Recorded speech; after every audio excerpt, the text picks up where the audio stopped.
Welcome back to the channel, guys. Kellen Brower here, and we are going to recap the 2025 Motocross of Nations today. Hopefully you guys enjoyed our little preview video. It seems like a lot of people ended up watching that, and good to see a little bit of flavor back on this channel. Today we're going to play MX bikes, so we're actually going to switch it up a little bit and do a little bit of Ironman motos here and talk about what the heck happened this weekend, man. It was crazy, so let's jump in. So before we really get into it, obviously this is a bit of spoiler alert if you haven't watched the race already.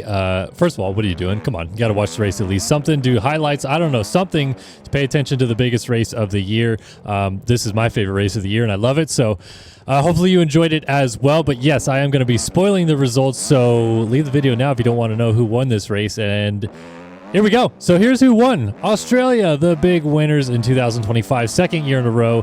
No surprise there. I had them number one in my power rankings, and they did the deed this weekend that was necessary to get the job done. I'm going to break that down in a second. We're just going to go through the results real quickly. USA does end up second overall, but barely. They tied with France. France ends up third, but the better second moto scores with Tomac getting second in the final race of the day.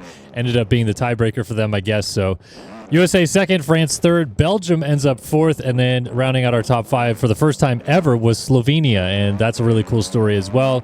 Got some other big countries up here as well. Italy ends up sixth. We had Sweden seventh, Switzerland eighth, Latvia ninth, and Spain rounded out the top 10. Tough days for the Netherlands with no Glenn Koldenhoff. They only end up 19th. I'll talk about that in a second as well.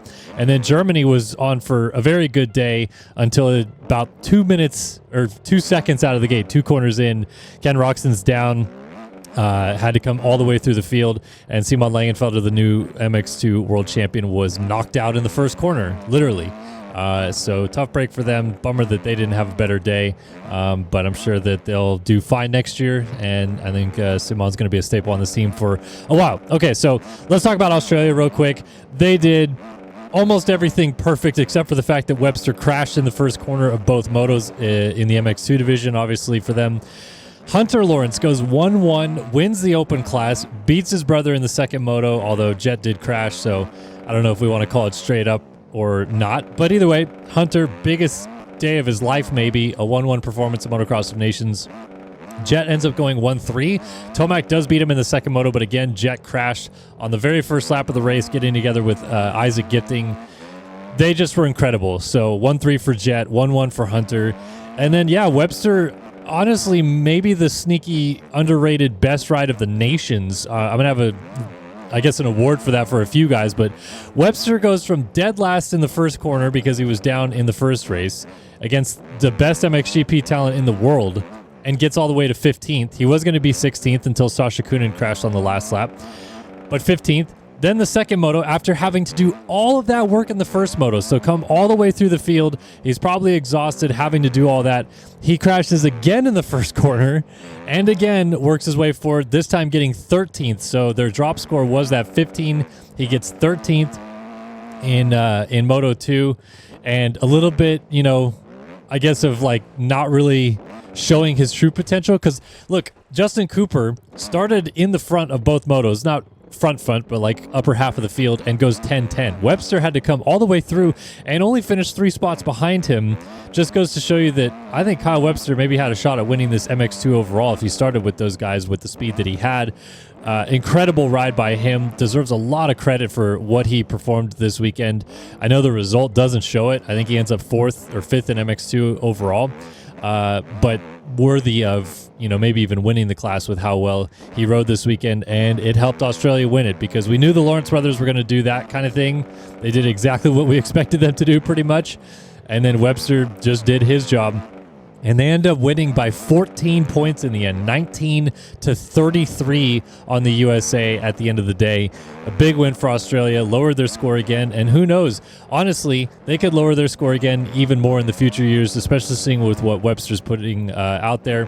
So I actually have a question that I want to ask any Aussies, and I'm going to tweet this as well, so you could have already answered this on Twitter. But so Australia has a potential up-and-coming superstar in Caden Minear on the Star Racing 250. Now, he hasn't exactly proved much.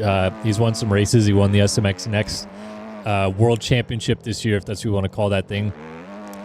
But Is this a situation now where Webster, for the foreseeable future, as long as the Lawrence brothers are on factory Hondas, I don't see a situation where Webster doesn't get a factory Honda MX2 bike for the next 3 or 4 years to race. So how good does Munir have to be, or any other Australian, to take the spot on this team at this point? Because like, even if you say, okay, Jed Beaton's given him a run for his money in Australia a couple times, right? Well, Jed Beaton coming over here, he might get a factory Yamaha ride, but he wouldn't be under the same tent as the Lawrence brothers. It wouldn't be this team camaraderie. Webster literally has been riding at the dog pound with the Lawrence brothers for a month, getting ready for this race on a 250. He's riding Chance Hymas's 250. Like, this is about as like perfect scenario as it could get for Australia when it comes to having a rider have to drop down and race a bike that he's unfamiliar with, because Webster's a 450 rider. Now, my question with this is, has Webster now winning this race twice, doing what he's done enough for you guys that it's like every year, if we can, he's got to be on the team? Obviously, the Lawrence brothers should be on the team every year. But if there's an MX2 spot open, it should always go to Kyle Webster. Like, is that where we're at? Because I kind of feel like he deserves it at this point. He's proven it. And if he's healthy, he's arguably proven that he might be one of the best 250 class riders on the gate when this happens. So I think it's deserved. But I'm curious to know, Aussies, what you think. Like, how good does Munir have to get before you would consider putting him on the team over Webster, or really anybody else? That is my question of the day for the Aussie fans. But let's get back into it. Let's talk Team USA. They finished second overall. Eli Tomac rose to the occasion. Wasn't good Saturday. Said he didn't feel good Saturday at all. Then he comes out fourth in the first moto. Little bit, maybe could have gotten more. But the three guys that beat him, Jet Lawrence, Lucas Kunin, and Tim Geiser, are maybe the three fastest in the world right now on a motocross track. I don't think it's ridiculous to say that. Yes, Roman Febvre won the world title this year, but I think it's safe to say that Lucas was faster than Roman. He just crashed a little bit more and was inconsistent. And then Tim Geiser was beating both of them in the world title until he got hurt and went out with a shoulder injury this year, and he's a little bit back to form now. So, yeah, Jet, Lucas, Geiser, Hurling's maybe the four fastest riders in the world, and then Tomac. Obviously, Hunter Lawrence also factors into this, so I should be, kind to say that as well. But just that list of riders is tough for Tomac to just straight up beat if he has to pass all of them. And he did it in the second moto, but he didn't have to pass all of them. So that's what I'm saying. I'm not that, bummed about a fourth out of Tomac. I think he rode amazing in that first moto. He rode even better in the second moto. There was a time where he was going faster than Hunter Lawrence once he got into second, and I'm like, oh, maybe he sneaks a win out of this thing, which would be really cool. But yeah, Eli did excellent. And Justin Cooper, I've seen him take a little bit of flack online for going 10-10. Look, Kai DeWolf won the MX2 class with an 8-8. And yes, Hayden Deegan being on this team, I think, beats Kai DeWolf, personally. But I don't think it would have been massively different. Now, USA, the only way USA wins this Nations, by the way, we'll talk about RJ in a second. It's really if Deegan was on this team and gets a third or fourth in a moto, because the way the math worked out, they took Cooper's 10-10 scores. So obviously you probably wanted RJ, or if Chase is on the team, you get a couple top fives out of that score, and that lowers it and you drop one of the 10s. But still, at the end of the day, if RJ goes 2-6, which are the Shimoda scores, for example. If he goes 2-6, Tomac goes 2-4, you drop 10, you're still sitting on 22 points, I think that my math is right there. You're still losing to Australia. And that's an insane day for Hampshire, going 2-6, 2-4 out of Tomac. Justin Cooper gets a 10th, and you still lose? That's just how good the Aussies are. So I'm not blaming Hampshire or Cooper at all. I think Cooper rode excellent. Last minute fill-in, getting bumped off the team, then back on the team, then riding Hayden Deegan's bike, and fastest in free practice in MX2. Almost won the quali race, was on those guys the whole way. Second overall. He did everything he needed to do.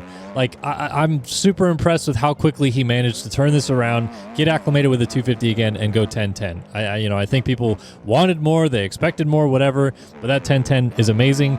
And then we'll talk about RJ. Yeah, he crashed 7 times, but dude was absolutely going for it. For a brief second there, he was only about 5 seconds back of Hunter Lawrence in race 2 after he passed Shimoda to get into second place, and Lawrence tipped over and was going faster than Lawrence. So could you imagine if RJ sending it for his country, stays up and wins that race, like everyone would have praised him. And that's what he was trying to do. Like that is the only way they really had a shot, I think, at beating the Lawrence brothers, was having that type of day out of Hampshire. And I respect that he went for it. So did it end up well? No, he crashed 4 times in the second moto. Tipped over, he ran into Shimoda, he fell by himself, crashed again on the last lap, and ends up 7th. But he was second. You know, he was going so fast. He was trying so hard. The second race, again, needed to lay it all on the line, probably riding way over his head at that point to try to get anywhere. He said he had a massive crash on lap 3 that was not seen so far. I haven't seen anybody post that. And then the really killer one was on lap 5. He went into a TV stand, and then his bike was spewing fuel out. Said he wanted to keep going, but literally the bike couldn't. Like, it was just running out of fuel because fuel was just dumping everywhere. So yeah, I respect it. Like, I know people are going to hammer him a little bit because he kind of went RJ. But I respect the send, because that was the only chance that USA had of winning this thing, was just like an otherworldly type of day from Hampshire and Tomac combined to somehow match the Lawrence brothers scores, because Webster got close enough to Jake Coop that, again, like that's the only way they were going to do it.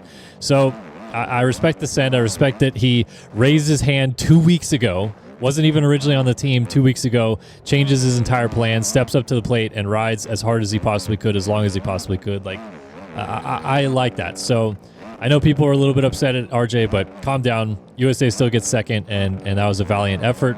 Team France gets third. Romain Febvre did okay. Top 5 both motos. I think he could have maybe given him a little bit more, but that was, I think, good enough. Renault was a little off all weekend, and that definitely hurt them. But he was still very strong, solid both motos. I think he got top 10 both motos. I think he was 7th and then 9th or something like that. And then Mathis Valland really impressed me at the Nations. He was pretty tired in the second moto. I think that was obvious, but he just was on Kyle Webster the entire time. He ends up 14th in Moto 2. But Moto 1, up until 2 laps to go, he was the leading MX2 rider, which is just insane for a guy that hasn't won a Grand Prix yet. He's been highly inconsistent. He's been very good at times, but he was beating Kai de Wolf, and he was beating Justin Cooper, and, you know, Koonin was making tons of mistakes, but he was beating him. And like, that's so impressive, and just such a typical French thing. Like when they draft in Benoit Paturel last minute to fill in, or Christophe Charlier or whatever, that's what it felt like with Mathis Valland, and he freaking rose to the occasion to the point where France almost finished second in this race, and it was arguably the worst team in terms of just like how everyone felt coming into it that they've had since 2015, 2014. So yeah, incredible by him. France ends up on the podium. They get third overall, and deservedly so. But let's move to P4, Belgium. This is the hard to swallow pill team for me, if you want to say that, because this team absolutely could have won this race, bar none. I'm with Lewis on this. Jason Wygant, Steve Mathis, and Adam Wheeler all kind of said, wasn't really on the table, but I fully believe if things go a little differently, obviously, that this nation of Belgium could have won this Motocross of Nations this weekend, which is insane because I think it's a little early. Like, Everts and the Koonin brothers are young, they're inexperienced, they're learning. This is a lot of pressure on their plate, and they still somehow almost kind of pulled it all together. Obviously, Lucas Koonin gets second in the first moto. He was running second in Moto 2 and just pretty much right behind Hunter Lawrence the whole time until he crashed, went over the bars, ends up getting 9th in that moto, I think. So, 2-9, still good scores. The real detriment to them ends up being Sasha Koonin when it was going so well. He was 6th, the highest finishing MX2 racer. Actually, no, he was 5th at one point because he passed Romain Febvre on a 250 after Febvre fell, and he was running in 5th place for a long, long time. And then about 11 minutes to go in the first moto, he falls, ends up going back to 10th. He just kind of runs right behind the Valland, De Wolf, in front of Justin Cooper situation for a while. Then coming up this hill on the last lap of the race, he said he came over this rise, tipped over, was laying in the track right here. Justin Cooper, nowhere to go, 5 seconds behind him, lands on him. I don't think it broke anything, but apparently it did a little bit of damage to his wrist and his shoulder, and the bike was bent up pretty bad too, so he did not finish that race. He was still credited with 20th because he was the last guy still not fully a lap down or whatever. And that's the score that they ended up taking, because in race 2, he went down off the start, then was hurt, not all there, ends up 23rd.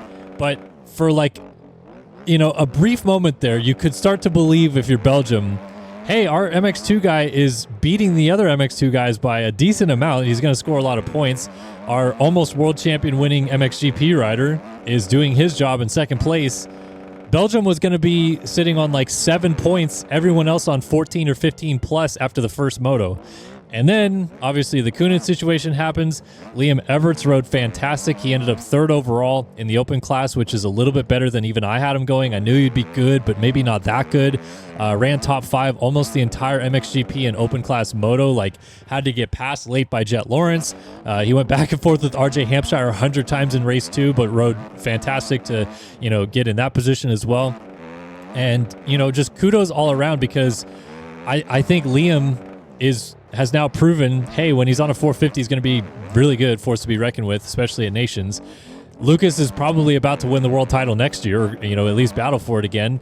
And Sasha Koonin maybe could win the MX2 world title. So next year, Belgium might have the world champions plus Liam Everts, or who knows, going into Nations at Ernée. And I really think they could win it next year, because I genuinely think a couple things going different. Obviously, Sasha not crashing the way that he was crashing. Belgium maybe wins this race. That 2.5, a 2.2 out of Lucas Koonin, 5.5 out of Liam Everts. That score beats Australia. So just think about that for those people that are saying Australia had this thing covered.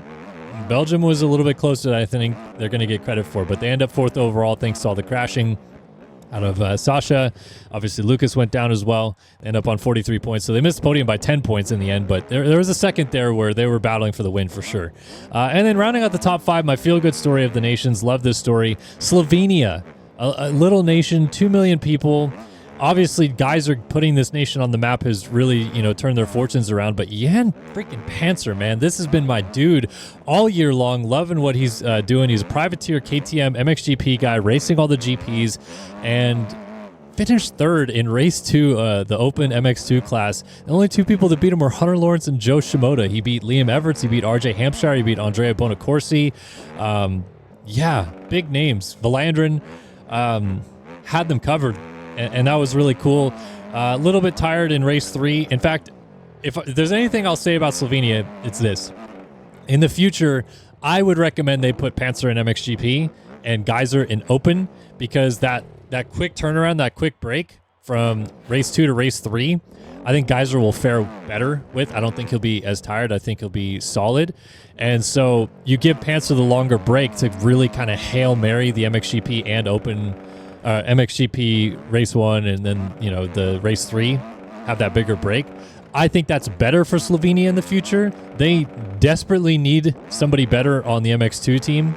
Jaka Peklaj was 33-33, and they were, obviously it was just a drop score.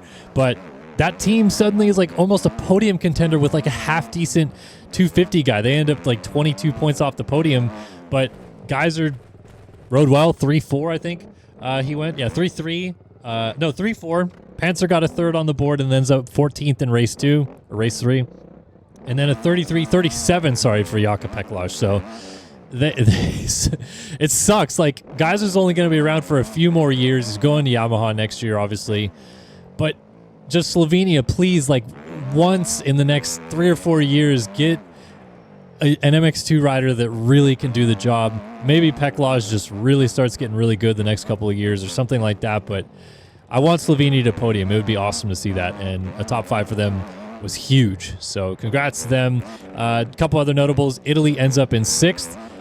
So-so day overall. Antonio Cairoli crashed in the first moto and broke a bone on the top of his hand, and still finished the moto, still raced Moto 2. That helped Italy a lot. Andrea Adamo was 4th overall in MX2. Bonacorsi was solid. Could have maybe been slightly better, because he looked a little bit better in the quali race than he ended up looking on the race days, but I still think he was pretty good. Did a very good job for Italy. So I put them 6th, and they finished 6th. How about Sweden, though? Isaac Gifting and Alvin Östlund doing the job in MXGP and Open. I knew that Albin Gerhardsson, or whatever his name is, was going to be their weak link in MX2, and he was. But it just goes to show, similar to the situation with Slovenia getting a top 5, Sweden had good results across the board. Isaac Gifting rode fantastic. Would have even been better if he and Jet didn't collide at the start of race 2. That is why Jet went down. He cut across trying to pass Gifting. Gifting just took the normal rut, and then Jet kind of like T-boned him, and they both went down. But Gifting was running top 5 most of the first moto, ended up 7th, I think.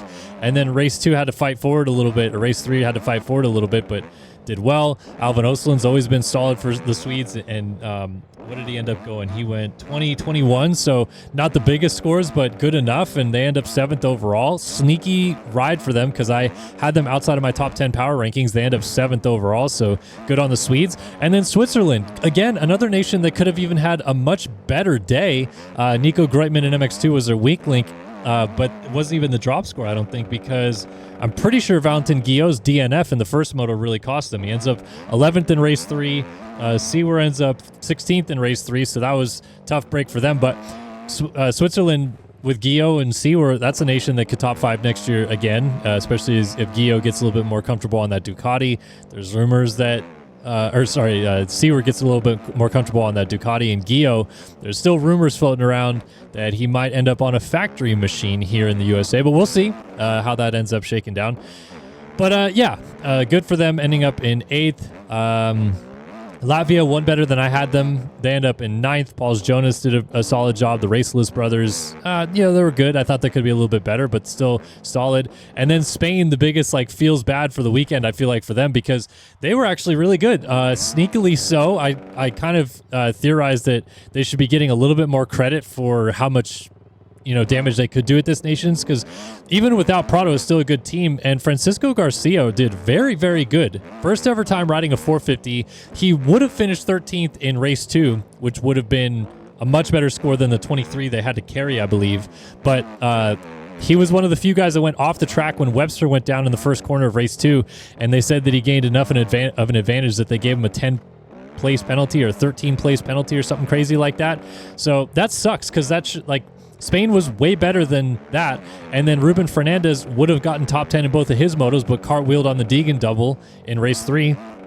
So again, a couple things go slightly different. You get that 13 from Garcia. Guillaume Ferres, I think, went 15, 14 or something like that. And then Ruben Fernandez was looking at 6-7, 6-6 results. Spain, again, almost would have had a top 5 then right there when they finished 4th last year. So, and then, look at that team next year. If Prado figures his stuff out, he's back on KTM. Fernandez, I think, is still going to be on a factory Honda, and then you have the factory Triumph rider Guillaume Ferres. That's a team that, like Belgium, sneakily could win this thing next year, so keep an eye out for that. But they round out the top 10. Just a couple other things to hit on. Again, Germany, tough break for them. And then let's talk about the Netherlands real quick. So Kai de Wolf wins in the MX2 division. He goes 8-8. Vlanderen had to pull out a race 2 with a bike issue, but he was on for a 9-10 day or something like that, and would have been about 4th or 5th overall in open. Glenn Koldenhoff got hurt on Saturday. Had to go to the hospital. I guess he took morphine or something like that at the hospital, and that ends up being what ruled him out on Sunday, because he received outside medical assistance at a medical facility, and it's against the FIM regulations or something like that. So he tried to race Sunday, didn't have anything broken, but was in a lot of pain, but was going to race Sunday anyway. And the medical team denied his entry into the race based on the fact that he got a morphine dose, allegedly. But so let's talk about this. Koldenhoff doesn't race. The Netherlands end up 19th overall. The reason this is because Koldenhoff not racing immediately disqualifies them from beating any team that has 3 riders that start the race, which to me doesn't make a lot of sense. Koldenhoff is still officially entered as a roster spot for the Netherlands. They qualified for the race. So Koldenhoff, you could almost look at it as he literally just rolls off the gate and crashes in the first corner and gets a score. To me, that's how it should be. He should get, okay, whatever, give him a 41, but they give him an 1,000. So it makes it impossible for them to do anything. If you give Koldenhoff a couple 40s, 41s, Netherlands ends up 12th in this race. Instead, they get 19th because it was impossible for them to beat any nation that had 3 riders. I don't think that makes sense to me, because as a nation, they proved to be better than 7 other nations when you talk about scoring.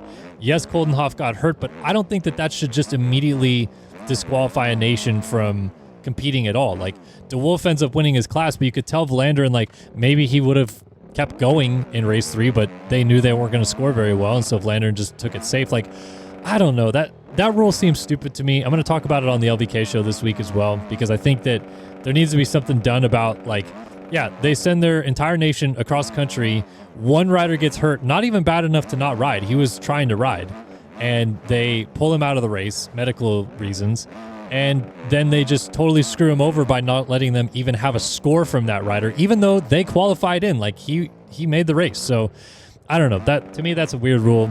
I don't really get it, but whatever.